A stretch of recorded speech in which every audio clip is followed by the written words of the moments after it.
ইরানের চারপাশে ঘনিয়ে আসছে যুদ্ধের আশঙ্কা। মার্কিন যুদ্ধজাহাজ এগোচ্ছে, ইসরায়েলে মার্কিন শীর্ষ সেনা কর্মকর্তা সফর, সব মিলিয়ে মধ্যপ্রাচ্য আবারও বড় সংঘাতের ইঙ্গিত দিচ্ছে। আর এই পরিস্থিতিতে ইরানের পাশে দাঁড়িয়ে চীন পাঠাচ্ছে একের পর এক সামরিক বিমান।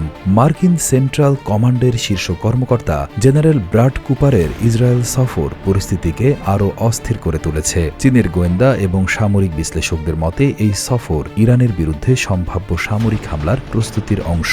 এর আগে ইরানের অভ্যন্তরীণ বিক্ষোভ দমনের ঘটনাকে কেন্দ্র করে মার্কিন প্রেসিডেন্ট ডোনাল্ড ট্রাম্প একাধিকবার ইরানকে হুমকি দিয়েছেন। পরিস্থিতির গুরুত্ব বুঝে ইরানের পাশে দাঁড়িয়েছে চীন। মাত্র 56 ঘণ্টার ব্যবধানে চীন থেকে অন্তত 16টি সামরিক কার্গো বিমান ইরানের রাজধানী তেহরানে অবতরণ করেছে বলে জানিয়েছে গোয়েন্দা সূত্র এবং ইসরায়েলি সংবাদ মাধ্যম মারিভ। এই বিমানগুলোতে করে উন্নত আকাশ প্রতিরক্ষা ব্যবস্থা, ইলেকট্রনিক যুদ্ধের সরঞ্জাম এবং জাহাজ বিধ্বংসী ক্ষেপণাস্ত্র পাঠানো হয়েছে বলে ধারণা করা হচ্ছে। এসব অস্ত্র ইরানকে সম্ভাব্য মার্কিন বা ইসরায়েলি হামলা প্রতিরোধে সহায়তা করবে।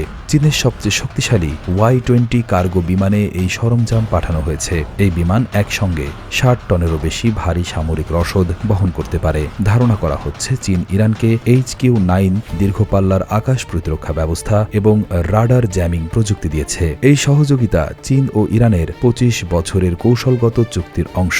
এই চুক্তির আওতায় চীন ইরানে বিনিয়োগ করে এবং বিনিময়ে ইরান চীনকে জ্বালানি তেল সরবরাহ করে। এর আগে রাশিয়ার সামরিক পরিবহন বিমানও ইরানে যাতায়াত করতে দেখা গেছে। যদিও ইউক্রেন যুদ্ধে ব্যস্ত থাকায় রাশিয়ার ভূমিকা সীমিত, তবুও তারা ইরানকে সামরিক সহায়তা দিয়ে যাচ্ছে। বিশ্লেষকদের মতে চীন দ্রুত সামরিক সহায়তা পাঠিয়ে যুক্তরাষ্ট্রকে স্পষ্ট বার্তা দিচ্ছে, ইরানের উপর হামলা হলে বেইজিং সরাসরি লজিস্টিক এবং প্রযুক্তিগত সহায়তা দিয়ে তেহরানের পাশে থাকবে।